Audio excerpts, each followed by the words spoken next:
Selamlar, hepiniz hoş geldiniz. Tekrardan karşınızdayım. Bugün masada yine çok ağır bir gündem var. Trump, İran'la ilgili 2 gün içinde şaşırtıcı şeyler olacak diyor. Pentagon bölgeye binlerce asker sevk etmeye başladı. İran ateşkese rağmen Kürt kamplarını vurmaya devam ediyor. Ve Suriye'de DSG ile Şam hükümeti arasında kritik görüşmeler yapıldı.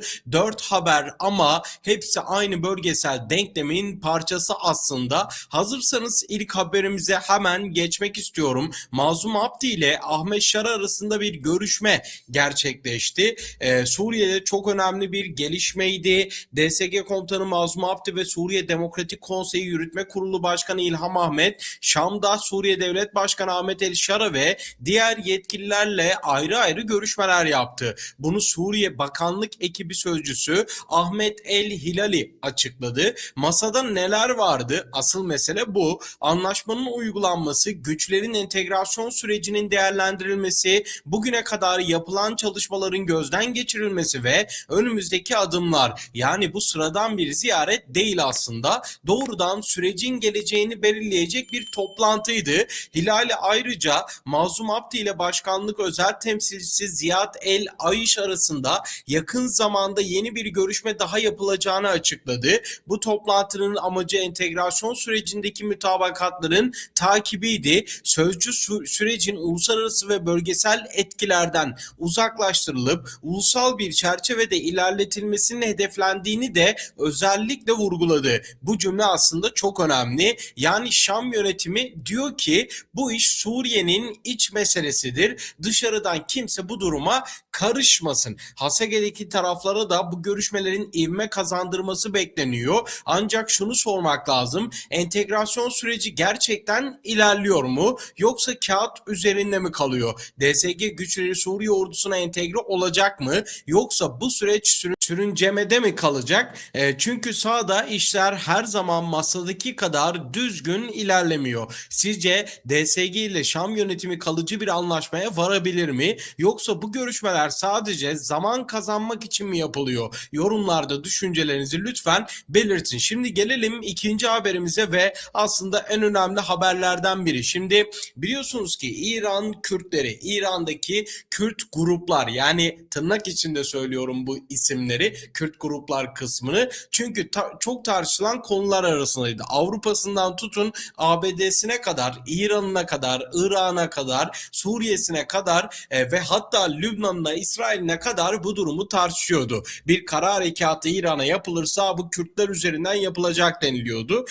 Bu haber hem çok kritik hem de çok tartışmalı bir haber. ABD ve İsrail'in 28 Şubat'ta İran'a karşı savaşa girmesinden bu yana İran'daki silahlı Kürt gruplarının rejimi devirmedeki olası rolü sürekli gündemde ve Trump bu konuda tam bir zikzak çizdi. Savaşın 6. gününde Trump İranlı Kürtlerin silahlı ayaklanmasını desteklemeye istekli olduğunu ima etti. Kürtlerin mücadeleye katılması harika olur demişti, hatırlayacağınız üzere. Ama sadece 2 gün sonra tam geri adım attı. Kürtlerin müdahil olmasını istemiyoruz. Bunu reddettim. Neden? Çünkü Federal Kürdistan Bölgesi yönetimi toprakların İran'a karşı bir isyan üssü olarak kullanılmasına karşı çıktı. Türkiye'de bölgenin istikrarsızlaştıracağı uyarısında bulundu. Ancak Kürt tarafı farklı düşünüyor bu konuda. Komala Partisi lideri Abdullah Muhtadi Al Monitor'a çok açık konuştu. Mücadelemiz ABD veya İsrail'e bağlı değil ama bombardımanın sürmesi ve rejimin zayıflaması halkın ayaklanmasını kolaylaştırır dedi. Muhtadi ABD'den silah almadıklarını, İran topraklarına geçmediklerini ama rejimi devirmeye yardımcı olacak her aktörle işbirliğine açık olduklarını söyledi. En dikkat çekici öneri ise şuydu. Muhtadi İran içinde ABD tarafından korunan bir güvenli bölge oluşturulmasını istiyor. 1990'larda bölge için kurulan uçuşa yasak bölge modeli gibi Federal Kürdistan bölgesi için kurulan, bu gerçekleşirse muhalif grupların örgütlenmesine ve koordinasyon sağlamasına imkan tanıyabilir denildi. Ama sahada ciddi zorlukları var. Kürt muhalif grupların çoğu uzun süredir sürgünde ve ülke içi bağlantıları zayıf denildi. Gruplar arasında güvensizlik had safhada Avrupa'da en güçlü gruptan PJAK'ın rejimle bağlantılı olduğu iddiaları bile var aslında. Üstelik 8 Nisan'daki ateşkese rağmen İran Kürt kamplarını vurmaya devam ediyor. Sadece Komala 37 İHA ve 23 füze saldırısına maruz kalmış denildi haberde ve Mohtadi Türkiye'ye de bir mesaj veriyor. İran'ın toprak bütünlüğünü korumaktan yanayız. Biz ayrılıkçı değil demokratız. İslam rejiminden çok daha iyi komşular oluruz. Bu sözler Ankara'ya doğrudan bir güvence mesajı olarak algılanmış. Sizce İranlı Kürtler bu süreçte gerçekten belirleyici bir rol oynayabilir mi? Trump'ın zigzaglarına rağmen ABD'ye güvenebilir mi? Yorumlarda bu konuyu tartışalım. Bu arada eğer kanalımıza henüz abone olmadıysanız abone olup bildirimleri açmayı da lütfen ihmal etmeyin. Bu tür kritik gelişmeleri kaçırmayın en azından. Evet, geçelim 3. haberimize. Şimdi ABD'den Orta Doğu'ya binlerce asker sevkiyatı geldi. Yine neler oluyoruz dedik. Yine işte bir kara harekatı meselesi mi var diyoruz. 3. haberimize geçerken bu işlerin ne kadar ciddi olduğunu aslında gösteriyor bizlere. Pentagon Orta Doğu'ya binlerce ek asker göndermeye başladı. Washington Post'un haberine göre George Bush uçak gemisiyle birlikte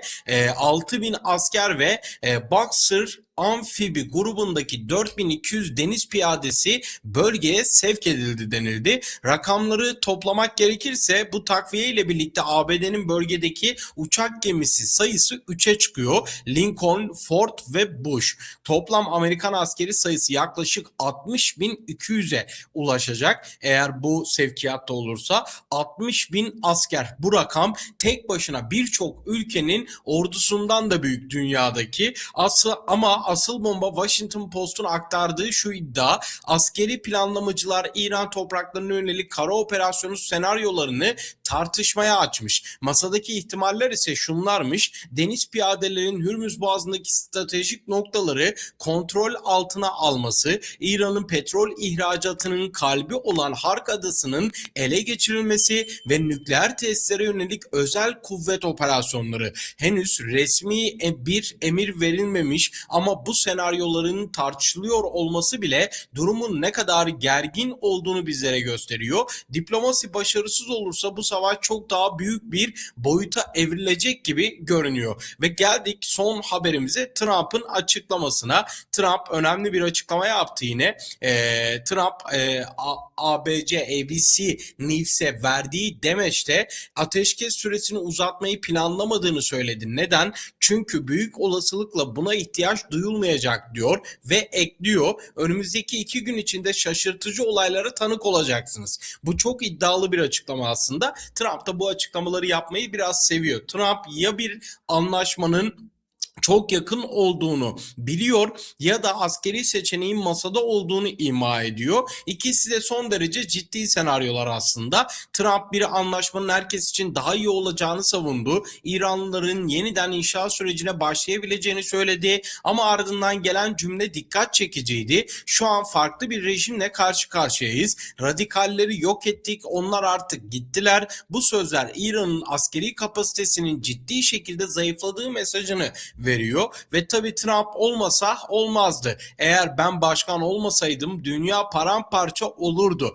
ifadelerini de kullanıyor. Trump olmasa olmazdı cümlemdeki kasıt buydu tam olarak. Her zamanki Trump tarzı bu tarz. Ama şu soruyu sormak lazım: 2 gün içinde şaşırtıcı olaylar derken Trump neyi kastediyor? Bir anlaşma mı yoksa yeni bir askeri hamle mi? 60.000 asker bölgede beklerken bu sözler çok farklı anlamlara aslında gelebilir ve gebe de açıkçası. Şimdi büyük tabloya bakmak gerekirse Suriye'de DSG ile Şam yönetimi masada. İranlı Kürtler rejim değişikliği için fırsat kolluyor. Pentagon 60.000 askeri bölgeye yığıyor ve Trump 2 güne şaşıracaksınız diyor. Bütün bu gelişmeler tek bir şeye işaret ediyor: Orta Doğu'da çok kritik bir eşikteyiz aslında. Önümüzdeki 48 saat belirleyici olabilir. Sizce Trump'ın bahsettiği şaşırtıcı olay ne olabilir? Anlaşma mı, savaşın genişlemesi mi? Yorumlarda tartışalım.